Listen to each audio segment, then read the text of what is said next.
Hola, soy Edmundo del Salón 4 AM1. Hola, mi nombre es Fernanda, soy del 4AM1. Hola, soy Roberto, soy del 4M1.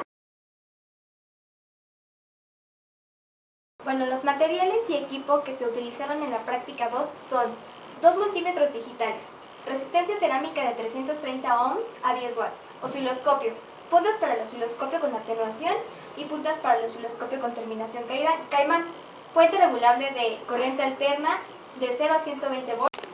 Es muy importante saber para esta práctica la teoría sobre la impedancia. Bueno, la impedancia es la oposición de un circuito a una corriente cuando se le aplica una tensión. Aquí tenemos un circuito RL como el que se hizo en la práctica 2. Ahora es muy importante saber que la impedancia se representa con una Z y nos da en valores imaginarios y reales. En este caso, este es nuestro valor real y este es nuestro valor imaginario. O también lo podemos representar en una representación polar, que ya sería con ángulo. Ahora, en el diagrama de impedancias existen varios tipos de impedancia. Está la impedancia de la inductancia, la impedancia del capacitor y lo de la resistencia. Ahora, para sacarlo de la impedancia de la inductancia, nuestra fórmula es Z de la inductancia es igual a nuestro número imaginario de nuestro omega por lo que nos da nuestra inductancia. Ahora, omega es igual a 2pi por nuestra frecuencia que esté en nuestro circuito. Y es así como se tiene que es un ángulo de 90 grados, porque es así como se muestra en nuestro mapa, bueno, en nuestra representación gráfica. Ahora, para la inductancia, para la impedancia del capacitor, se va a representar con 1 sobre nuestro número imaginario con la omega, con lo que nos dé nuestra capacitancia. Y como está abajo, bueno, es por eso que nuestro ángulo va a ser de menos 90. A continuación vamos a ver las características y tipos que tienen los inductores. Pero primero tenemos que saber qué es un inductor. Un inductor, o también conocido como bobina, es un elemento lineal y pasivo el cual puede almacenar y liberar energía de forma magnética. Existen varios tipos de bobinas o de inductores, entre ellos los que son de núcleo de aire, núcleo de ferrita, núcleo de hierro o el ajustable. Básicamente es un enrollamiento de un hilo conductor. Está presente de diferentes formas y tipos. En el Sistema Internacional de Medidas, la unidad de inductancia es el Henry. Está representado por una H, llamada así por el científico estadounidense quien la descubrió, o más bien a quien llegó a ella, y se llamaba Joseph Henry. Un Henry está representado por un Weber sobre Ampere. Los inductores ideales no disipan energía como lo hacen los resistores, pero en la práctica el inductor real presenta una resistencia de devanado que se disipa en forma de energía. Ahora, existen diferentes tipos. Los que tienen núcleo de aire, el devanado se realiza sobre el soporte del material. En estos casos puede ser o aire o plástico, cualquier material que no sea conductor. En estos casos se utiliza solo el conductor como soporte. Los que tienen núcleo de hierro, como tienen mayor permeabilidad, estos aumentan el valor de la inductancia, pero sin embargo, sometidos a altas frecuencias, estos son muy inestables, ya que tienen muchas pérdidas de frecuencia. Núcleo de ferrita. Las ferritas son óxidos de hierro, los cuales son metales magnéticos de alta permeabilidad, que además de eléctricos, existe una gran variedad de ellos, la cual tienen la función de someterlos a la función de frecuencia de trabajo. Existen dos tipos principales de estos inductores. Se encuentran en forma de solenoides o de toroides. Los solenoides son de manera lineal, los cuales tienen las espiras enrolladas y sus dos terminaciones. Más sin en cambio, los toroides es un embobinado alrededor de una dona o disco de algún tipo de material. A continuación les voy a explicar la representación fasorial y senoidal de un inductor. Como vemos aquí, un inductor nos va a representar a la onda de una manera más fácil, que sea más fácil de trabajar matemáticamente. Bueno, la representación fasorial va a constar de la reactancia inductiva, que es una característica, como ya le habían comentado mi compañera, y va a ser el número imaginario J por la W, que normalmente en la vida real trabajamos con frecuencia de 60 Hz y va a valer alrededor de 377, y la inductancia de nuestro inductor. La representación senoidal va a depender de nuestra alimentación. Normalmente le vamos a ingresar a nuestro circuito, bueno, hay que recordar que esto es para corriente alterna, le vamos a dar una diferencia potencial que va a estar dada por B seno de W, y en su caso, si hay un desfasamiento, un ángulo beta, en el cual recordemos que el inductor es un elemento que se opone al principio al flujo de corriente. Entonces, en lo que se opone, en lo que deja pasar la corriente que le está inyectando nuestra fuente, va a haber un tiempo donde se va a desfasar la corriente y va a tener un desfase de 90 grados. Como aquí lo vemos, este es el voltaje de nuestra fuente, y el inductor va a tener una fuerza electromotriz que va a impedir de momento que pase nuestra diferencia de potencial. En ese momento es cuando se va a desfasar nuestra corriente.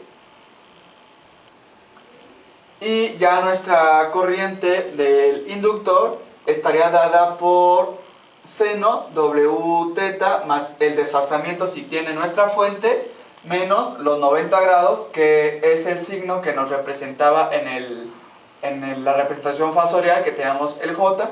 Esto es lo que nos va a indicar este 90 grados que está trabajando sobre el eje de los imaginarios. Y finalmente se puede representar de otra manera con el fasor y el ángulo de desfasamiento.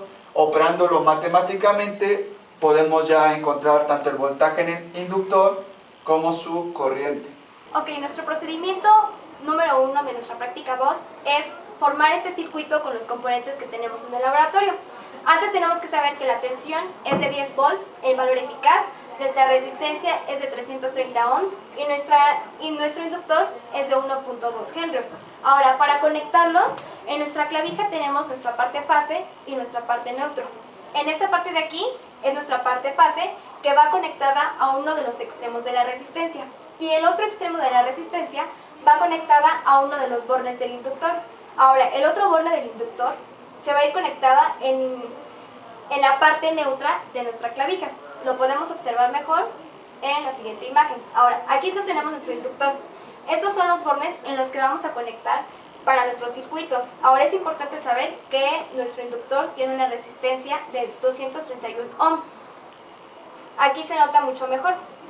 Aquí tenemos la parte del borne que va hacia nuestro neutro de nuestra clavija, y esta parte de aquí es nuestra fase de nuestra clavija, que va hacia un extremo de la resistencia, y el otro extremo de la resistencia va hacia el borne que nos sobraba del inductor. Aquí se muestra mucho mejor cómo están conectados. Bueno, aquí tenemos nuestro circuito de nuestro procedimiento 1 y 2. Lo vamos a resolver analíticamente. Y aquí tenemos nuestra tensión, que es de 10 volts con un ángulo de menos 90. Tenemos la resistencia de nuestro inductor, que es de 231 ohms. Tenemos lo que es nuestra inductancia de 1.2 henrios y nuestra resistencia de 336 ohms. Ahora, lo primero que tenemos que hacer es sacar nuestra impedancia de nuestro inductor y sacar la suma de las resistencias. Bueno, para sacar nuestra impedancia del inductor utilizamos esta fórmula. Ahora, sacamos omega con la fórmula de que es 2pi por la frecuencia, y nos está diciendo que nuestro circuito es de 60 Hz. Ahora nos da un resultado de 377. Ahora vamos a multiplicar 377 por lo que es nuestra inductancia y nos va a dar un resultado de 452.4 con un ángulo de 90 grados. Ahora, vamos a sacar la suma de las resistencias. Entonces va a ser 261 ohm más 336 ohm, que nos va a dar 567 ohm.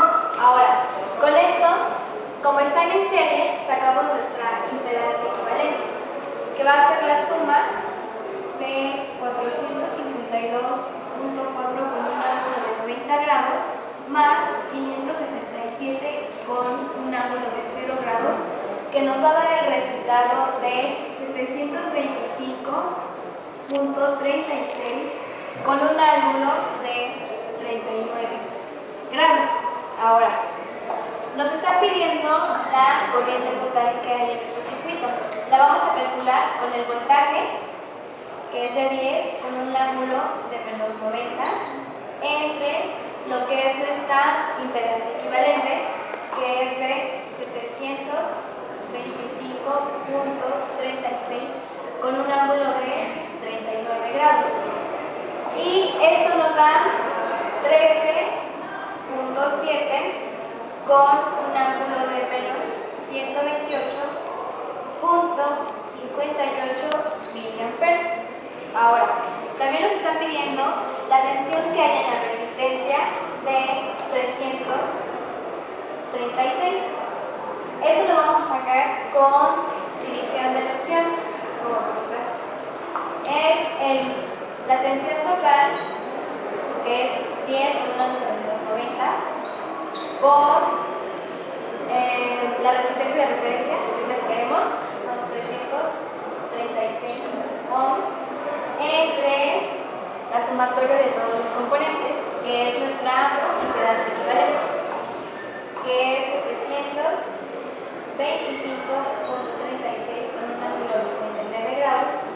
Todo esto nos va a dar 4.63 con un ángulo de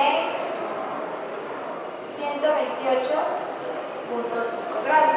Para sacar nuestra tensión de nuestro inductor, lo que vamos a hacer es multiplicar, la tensión que tenemos en el circuito con un ángulo de menos 90, y vamos a poner la resistencia que tiene nuestro inductor, que es de 231 ohm, más, se la vamos a sumar con lo que es nuestra inductancia, que nos salió de 452.4 con un ángulo de 90 grados, entre la suma de los componentes, la impedancia equivalente, que es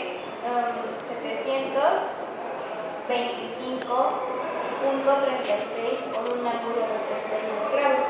Todo esto nos da 7.002 con un ángulo de menos 65.5. Y es así como se calculan las impedancias analíticamente.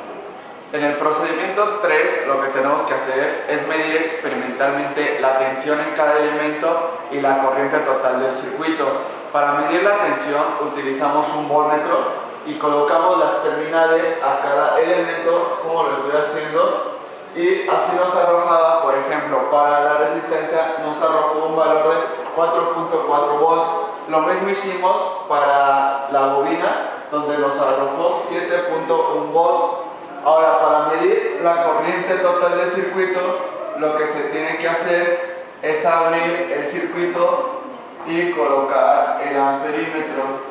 Recordemos que la corriente se mide en serie, y al colocar el amperímetro nos dio como resultado 13.2 miliamperes. Lo que podemos observar aquí es que vamos a obtener por medio del osciloscopio los valores de BR y de BS. En este caso tenemos el valor de BR, en el cual vamos a conectar el negativo al común negativo del osciloscopio, bueno, de la fuente de alimentación, y el positivo va a ir de donde viene nuestro positivo, obteniendo como resultados de valor RMS 4.38 volts. Ahora lo que tenemos aquí es que vamos a medir la resistencia del inductor. Para esto tenemos que cambiar de posición nuestra resistencia y el inductor de tal modo que el negativo quede en el común negativo de todo nuestro circuito.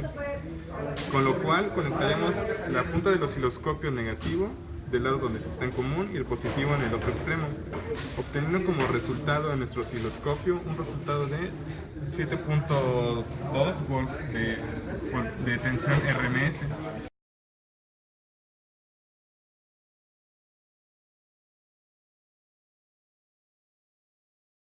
Como conclusión, para esta práctica tenemos que un fasor es una representación gráfica de un número complejo que se utiliza para representar una oscilación. Consta de una parte real y puede constar de una parte imaginaria. 2. La impedancia es una medida de oposición que presenta un circuito a una corriente cuando se aplica una tensión. La impedancia tiene fase y magnitud. En este caso, para la bobina, la impedancia se calcula con esta fórmula. Un inductor es un componente pasivo de un circuito eléctrico que, debido al fenómeno de la autoinducción, almacena energía en forma de campo magnético. Y por último, el modelo fasorial asociado al inductor es I por el ángulo de desfasamiento de la fuente menos 90 grados, que es el desfase de la corriente para el inductor.